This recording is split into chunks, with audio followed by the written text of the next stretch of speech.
Everyone, welcome back to my channel. अस्सलाम वालेकुम। कैसे हैं आप लोग? उम्मीद करती हूँ आप सब लोग खैरियत से होंगे। तो जी एक सिंपल सा कस्टर्ड कैसे बन जाता है 5 स्टार होटल के ब्रेड पुडिंग, तो जी जानने के लिए वीडियो को एंड तक देखिए। बहुत ही सिंपल सी और आसान सी रेसिपी है, बनाना बहुत ही आसान है। तो जी चलिए फटाफट से हम इसे बनाना स्टार्ट कर लेते हैं। और इससे पहले अगर आप मेरे चैनल पर नए हैं और अगर अब तक आपने मेरे चैनल को सब्सक्राइब नहीं किया है तो चैनल को सब्सक्राइब करें, वीडियोज़ को लाइक करें और ज़्यादा से ज़्यादा शेयर करें।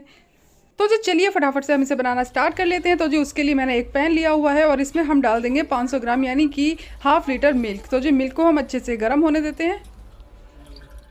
तो जी यहाँ पर आप देख सकते हैं हमारे दूध में उबाल आ चुका है और इसे लगभग 2 से 3 मिनट के लिए हमें लो टू मीडियम फ्लेम पर अच्छे से पका लेना है। और साथ ही मैंने इसके अंदर हाफ कप शुगर यानी कि चीनी ऐड कर दी है। आप अपने टेस्ट के अकॉर्डिंग इसमें ऐड कर सकते हैं। साथ ही हम इसके अंदर खुशबू के लिए थोड़ा सा इलायची का पाउडर इसमें ऐड करेंगे।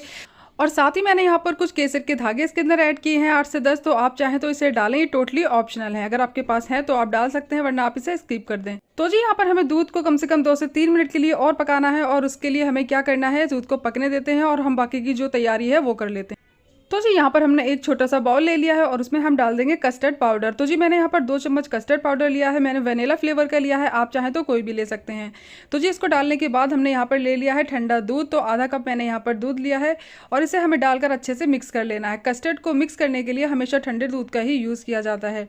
अगर आप गर्म दूध का यूज़ करेंगे तो इसमें लम्स पड़ जाएंगे जो कि अच्छे से निकलते नहीं है। तो इस तरह से हमें डालते हुए मिक्स कर लेना है बढ़िया से। और यहाँ पर जो बचा हुआ दूध है वो भी मैंने इसके अंदर डाल दिया है और डालकर हमें इसे अच्छे से मिक्स कर लेना है। और यहाँ पर लम्स फ्री हमारा कस्टर्ड मिक्सचर बन करके तैयार हो चुका है। तो जी यहाँ पर हमने ले लिए हैं 6 ब्रेड आप अपने हिसाब से ले सकते हैं। तो मैंने स्मॉल साइज़ के 6 ब्रेड लिए हुए हैं और इनके जो कॉर्नर्स है ना उनको हमें कट कर लेना है। तो इस तरीके से हम सारे ब्रेड के कॉर्नर्स को कट कर लेंगे। तो फ्रेंड्स आप देख सकते हैं मैंने यहाँ पर 2 ब्रेड को कट कर लिया है और इसी तरीके से हम सारे ब्रेड को कट कर लेंगे। तो फ्रेंड्स आप देख सकते हैं यहाँ पर मैंने सारे ब्रेड को कट कर लिया है और इनके जो कॉर्नर्स है ना उनको हम फेंकेंगे नहीं, इनको हम रख देंगे साइड, क्योंकि इनसे हम ब्रेड क्रम्स बनाकर बहुत बढ़िया बढ़िया रेसिपी बना सकते हैं। तो जिसको साइड में रख देंगे। तो जी यहाँ पर दूध को उबलते हुए 4 मिनट हो चुके हैं। केसर का भी हल्का सा कलर आ चुका है, बहुत ही बढ़िया खुशबू आ रही है। इसके अंदर हमने ऐड कर देना है कस्टर्ड पाउडर, डालकर अच्छे से मिक्स कर लेंगे। और लगभग 5 से 6 मिनट के लिए हमें इसे अच्छे से पका लेना है, जब तक कि हमारा जो मिल्क यानी कि दूध है अच्छे से गाढ़ा ना हो जाए। तो इस तरीके से हम चलाते हुए अच्छे से इसे पका लेंगे लो टू मीडियम फ्लेम पर।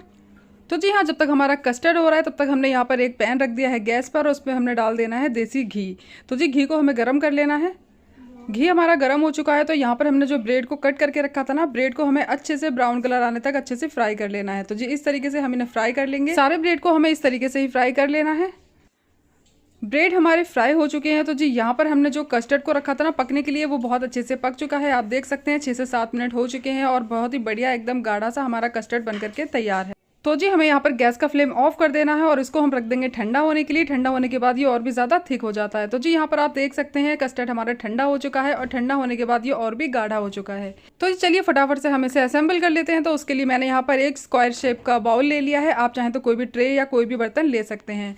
और यहाँ पर हमें क्या करना है, हमें इसके अंदर डालना है थोड़ा सा कस्टर्ड। इस तरीके से कस्टर्ड को डालने के बाद हमने यहाँ पर जो ब्रेड रखे थे ना फ्राई करके, वो ब्रेड हम इस तरीके से लगा देंगे। ब्रेड लगाने के बाद इसके ऊपर से हमें हल्का सा कस्टर्ड और डाल देना है यहाँ पर। और साथ ही यहाँ पर आपके फ्रिज में कोई भी फ्रूट पड़ा हो ना, आप उसे कट करके इसमें लगा सकते हैं। तो मैंने यहाँ पर मैंगो और बनाना लिया हुआ है और इसको मैंने इस तरह से कट कर लिया था और उसको हम इस तरह से लगा देंगे। और उसके ऊपर से हमने यहाँ पर कुछ ड्राई फ्रूट को कट करके रखा हुआ था, यानी कि काजू और बादाम, जो भी आप डालना चाहें वो आप इसके अंदर डाल सकते हैं। तो इस तरीके से मैंने थोड़े से काजू बादाम इसके अंदर डाल दिए हैं और उसके ऊपर से हमें दूसरी लेयर लगा लेनी है ब्रेड की। तो जो ब्रेड जो हमने फ्राई करके रखे थे ना, उसकी दूसरी लेयर भी हम सेम प्रोसेस से लगा लेंगे। इस तरीके से हमें इसके ऊपर कस्टर्ड डालना है। सेम प्रोसेस से हम इसके ऊपर सारे फ्रूट वगैरह डालेंगे, ड्राई फ्रूट डालेंगे, सारी चीज़ों को हमें सेम करना है। तो इस तरह से हम 3 लेयर इसकी लगा करके तैयार कर लेंगे। तो जी यहाँ पर हमारी जो तीसरी लेयर थी उसको मैंने लगा लिया है और उसके ऊपर मैंने ड्राई फ्रूट और फ्रूट वगैरह जो है वो डाल दिए हैं। और इसके ऊपर हमें टॉप पर सबसे ऊपर क्या करना है, थोड़ी सी टूटी फ्रूटी या फिर आपके पास अनार के दाने हो आप वो भी लगा सकते हैं। मैंने यहाँ पर टूटी फ्रूटी का यूज़ किया है, बहुत ही बढ़िया लगती है इसके अंदर। तो जी मैंने इसके ऊपर रेड और ग्रीन टूटी फ्रूटी लगा दी है और ये दिखने में कितनी ज़्यादा टेम्पटिंग लग रही है ना, किसी 5 स्टार होटल की रेसिपी। तो जी हमारी बहुत ही बढ़िया सी ब्रेड पुडिंग बन करके तैयार हो चुकी है और इसे हम रख देंगे ठंडा होने के लिए फ्रिज में। ठंडी ठंडी खाओ तो ये बहुत ही ज़्यादा मज़े की लगती है। तो जी इसे हम रख देते हैं 2 से 3 घंटे के लिए फ्रिज में। तो जी यहाँ पर 3 घंटे हो चुके हैं और यहाँ पर हमारी जो ब्रेड पुडिंग है बहुत ही अच्छे से सेट हो चुकी है, आप देख सकते हैं। चलिए फटाफट से मैं इसे निकाल करके आपको दिखा देती हूँ। तो जी इस तरीके से आप इसे कट करके निकाल सकते हैं। एकदम बढ़िया और बहुत ही गजब की हमारी ब्रेड पुडिंग बनी है।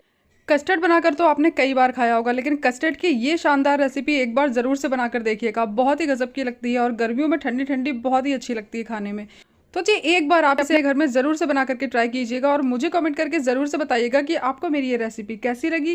रेसिपी पसंद आई हो तो प्लीज़ मेरे चैनल को लाइक, शेयर और सब्सक्राइब करना बिल्कुल भी ना भूलें। साथ ही बेल आइकन को भी प्रेस करें, जिससे कि मेरी आने वाली वीडियोज़ की नोटिफिकेशन आप तक जल्द से जल्द पहुँचे और आप मेरी आने वाली वीडियोज़ को सबसे पहले देख पाएँ।